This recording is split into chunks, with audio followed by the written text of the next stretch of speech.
Will smart AI tech finally invade our homes? I'm for it. That's one of the things that we'll be talking about today on Everyday AI, your daily live stream podcast and newsletter, helping everyday people like you and me understand what's going on in the ever-changing world of AI and actually use it. Today, we have a very special and unique guest that I think you all are going to love. We have Rob West, the regional sales director from Armstrong Fluid Technology. Rob, thank you so much for taking some time to join the show. Thanks for having me. I appreciate you reaching out and having the opportunity to be on here. All right, let's do it. So first, before we jump into how smart tech may eventually invade our homes and bringing AI into our homes, let's talk about a couple of the big developments in AI news. So one of the first ones I'd love to talk about is, Meta. So, the Facebook parent company. They've announced that they're going to start using generative AI to essentially allow companies to run, it'll be millions of tests to see what makes us click, right? What's going to help them sell whatever that they're selling. So, we won't even know that they're using this technology on us, I guess, but it's probably big for the ad industry. Rob, is it creepy? Is it cool? Like, what do you think? I've always had a more off opinion about it, that when it's like, click this box for targeted ads, if I'm going to watch an ad anyways, it might as well be something I really like. I mean, you might as well pitch me something that is about me, whether I want to see it or not. If I have to see it, it might as well be about me. So I like more specific, I would say. Oh, I'm here for that as well. Yeah, I'd rather get more relevant ads, even if it is a little creepy and too relevant. So yeah, we'll see how that goes with Meta testing generative AI built into their ads tools. The second one, another generative AI story. So a story came out just about the company Rewind, and they're really making a splash. And a lot of generative AI companies are making a huge splash when it comes to raising money and their valuation. So a lot of venture capital companies and investors are just looking to invest in any companies that are really into this generative AI space. So that's just, helping people create something with AI. So, real quick, Rewind is a company I'd love to get the founder on the show, FYI. But it essentially, again, talking about creepy, Rob, like they essentially record everything that goes on your computer, regardless of what program, but then you can ask it anything that happened. Hey, that PDF from 3 weeks ago, that email from yesterday, that presentation from 6 months ago, and just talk to it. So this is, in the way the economy is going right now, this article, which we'll link to in the daily newsletter, is saying that these generative AI companies are just being able to raise money at an insane rate. So Rob, would you ever use something like that? I need something like that. I have so many documents and PowerPoint and slideshows that I have on my computer. As you're saying this, I'm like, what does it cost? I go to look up something. I'm like, I feel like I used it yesterday and it's just gone. Where did I put it? To be able to recall like that, that would be a very, that's intriguing. I do like that. Yeah, probably one of the reasons they're already, probably going to have $1 billion valuation before even launching. So our third kind of big story of the day, actually an in-depth article in Pitchfork. Again, we'll link this in the newsletter, but saying about how, hey, musicians are already using AI more often than we think. We talked about on the show before, Grimes, as an example, said, hey, we'll do a 50-50 split with anyone who does an AI generation of her music. But, this is saying, this Pitchfork article is saying it's being used way more than we think it is. And, the big companies are already starting to release these tools. I don't think people are using them a lot. So, OpenAI has Jukebox. Google just released, Music LM. So, being able to take a little text prompt and being able to make a little song, or at least, a hook or a melody.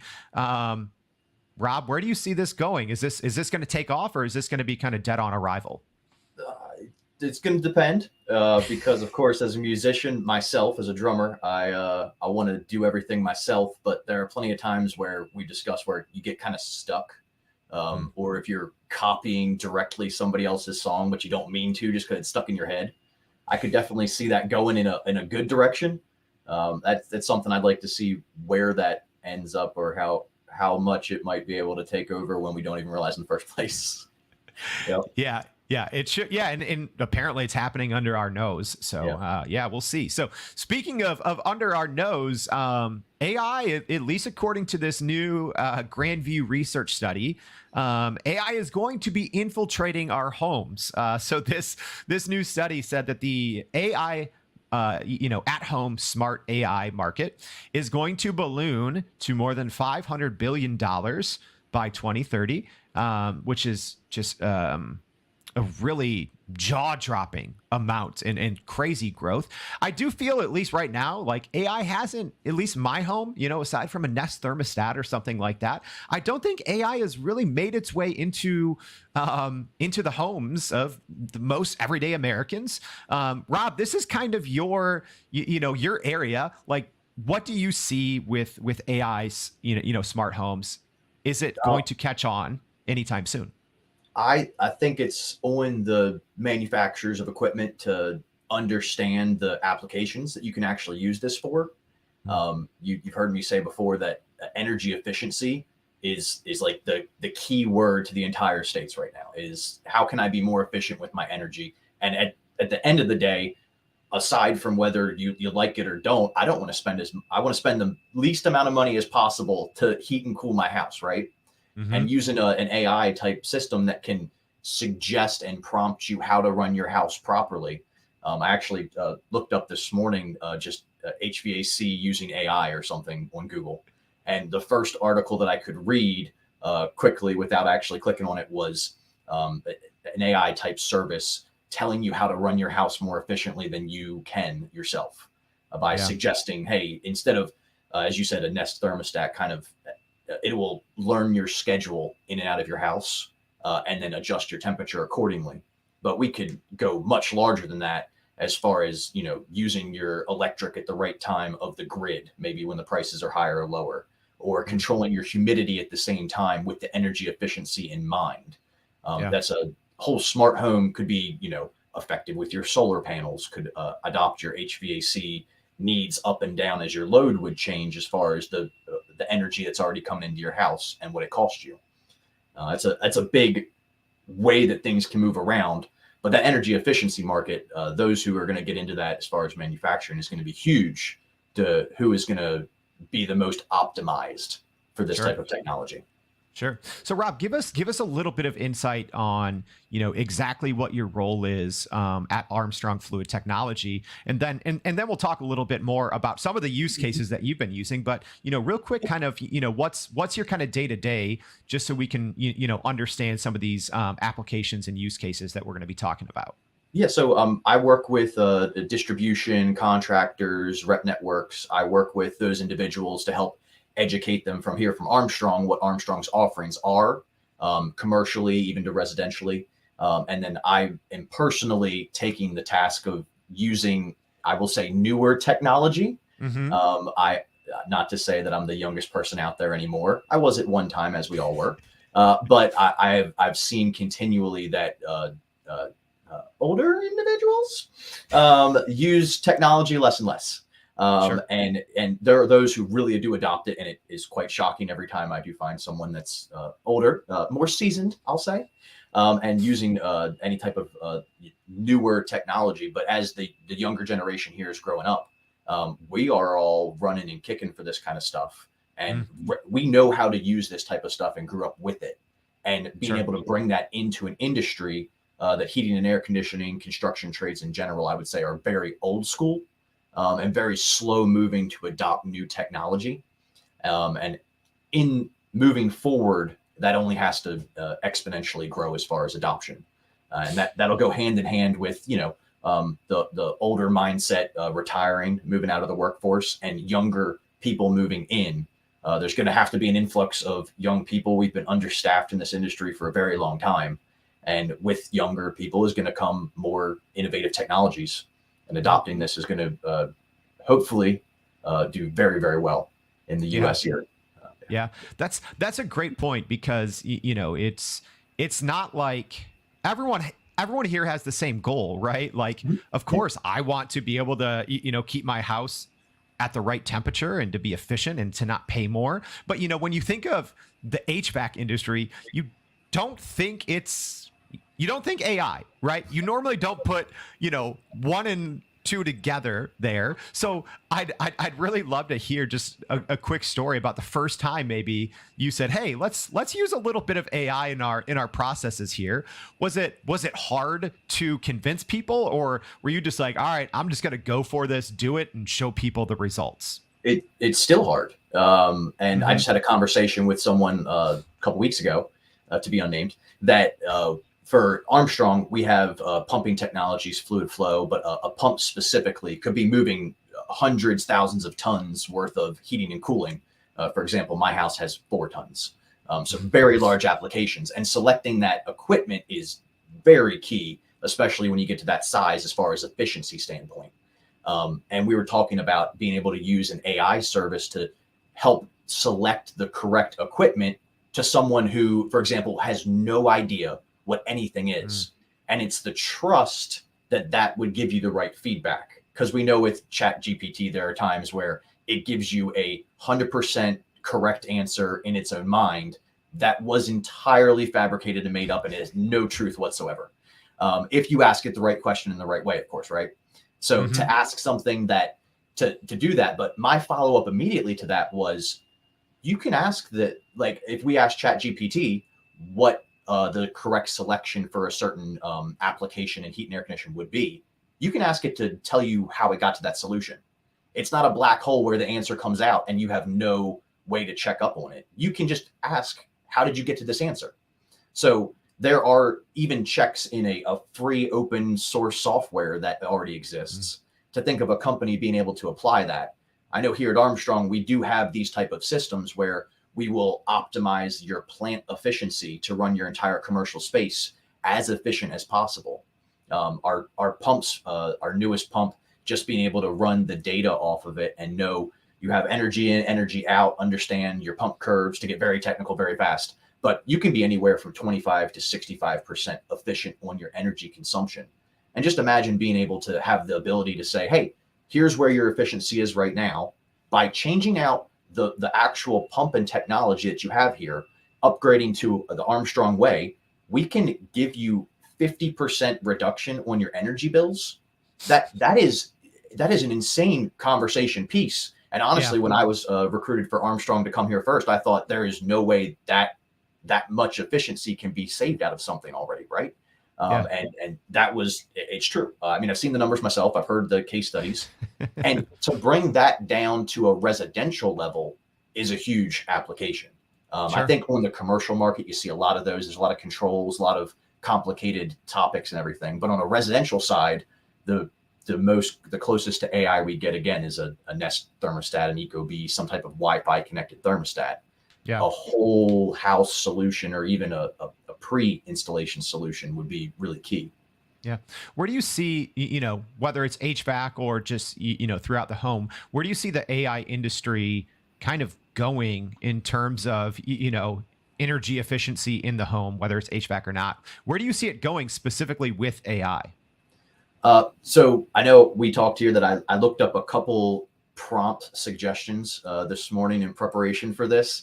A couple, for me, again, as we're going to have a huge influx of, I'll say, new individuals and younger individuals into the heat and air conditioning industry, we're going to need a lot more information easily accessible for everybody's fingertips. But to use AI is going to be even my example I've been saying for probably as long as Chat GPT has been available, and I've at least not understood what it is, but at least tried to understand what it is, right? Is that we can use this to be like a sales tool almost, and not to sell, I'm going to persuade you extra hard into upgrading your HVAC equipment. I want actual data for a homeowner to say, hey, this is the most energy efficient product. This will cost you the least amount of money to operate, and it will provide you the highest level of comfort. And being able to plug and play into an AI that will help you generate a proposal. I looked up the contract terms and conditions to help someone write that. It gave me back 10 bullet points, which if no one's put into Chat GPT, help me with terms and conditions. That was the most informative thing for 90% of all contractors. That should be your first question, and that'll help you the most. And then also, I know that there's art applications for Mhm. OpenAI, where at the same time you have every house that you walk into, or every even commercial plant that you walk into, you're going to have to, with most heat and air conditioning, if you're putting in something new, the biggest problem most people say is, I don't want to see that on my wall. I don't want to have anything change in my environment. So if you could work with an AI to add, registers and vents and grills into the house, a Mhm. picture already live, and maybe also rearrange the furniture a little bit into the room, I guarantee you no one will notice whatever the heat and air conditioning system is that you also added to that picture at the same time. Yeah. It's just a perception of, again, it's always done. It's always been done the way it's been done. And that's the only way people want to do things, right? It's always Yeah. worked. So I'm going to keep doing it. Yeah. And the people who do adopt an AI are going to push forward instead of, if you're sitting still, obviously, we've always said, if you're sitting still, you're losing. You Yeah. have to be No, pushing forward. Yeah. that's a great point. So speaking of that, pushing forward and adapting to new technology, as we wind down here on the show. So what's your, you said that you're in an industry that moves a little slower. So what would your recommendations be for everyday people who maybe are in industries that are a little slower moving? What's maybe one or two just practical tips from your own experience of using different AI systems? What's your takeaway for, to be like, hey, go do this, and this will help move things forward a little bit in a slower moving organization?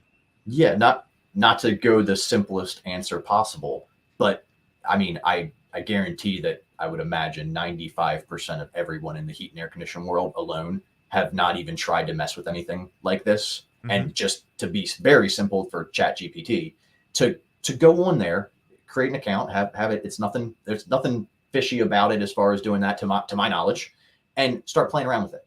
Ask it some questions, and you're going to see the answers that come back. For me, were like mind blowing that this exists. And as soon as I started asking, the more and more questions I did, the more I realized, if I'm not using this, again, if I'm not using this, I'm falling behind. And again, standing still is great. You can continue to do what you've always done, but everyone else, if they start moving ahead of you above and beyond, you're going to need to move with them. So those who adopt any type of AI technology and adopt the most of it as soon as possible, and kind of grow with it, are going to be the ones who have the most success in the heat and air conditioning and construction in general world.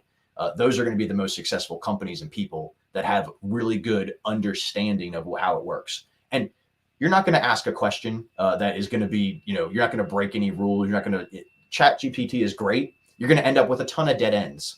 But this one other thing that I had done this morning real quick was, I asked it if it could diagnose a fault code on a branded unit of specific, and it gave me the top 8 fault codes that and what they mean.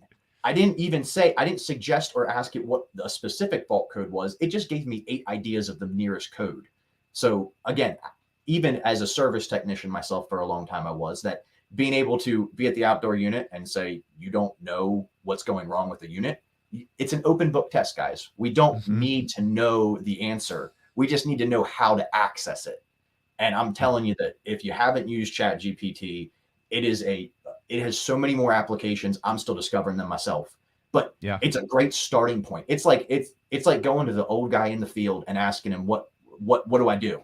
Except it's on your phone or your computer, and you're able to ask the internet what to do, and it's going to give you an answer back, which is great. Yeah. Well, amazing. And, as we wrap up, Rob, I think you said it so perfectly there. So, saying, if everyone else is moving forward, you can't be the one standing still. And I think you had just great advice on saying, just go and ask it questions, and like Lauren's saying here in the comments, like, you just have to know how to prompt it. You just have to be able to talk to it. So Rob, thank you again for joining the show. Very much appreciate your insight. So thank you for joining us. And speaking of, Rob mentioned Chat GPT. go in and use it. We're going to have more info in our newsletter about this and to give you some practical tips on how to do this regardless of your industry. But go to youreverydayai.com, sign up for our newsletter, and we are actually giving away the premium version to ChatGPT. So sign up and we'll give you more information on that. So thank you for tuning into the live show or listening on the podcast, reading the newsletter. Rob, thank you for joining us. Thank you very much. I appreciate it. All right. So we hope to see you back Monday and every day with Everyday AI. Thank you.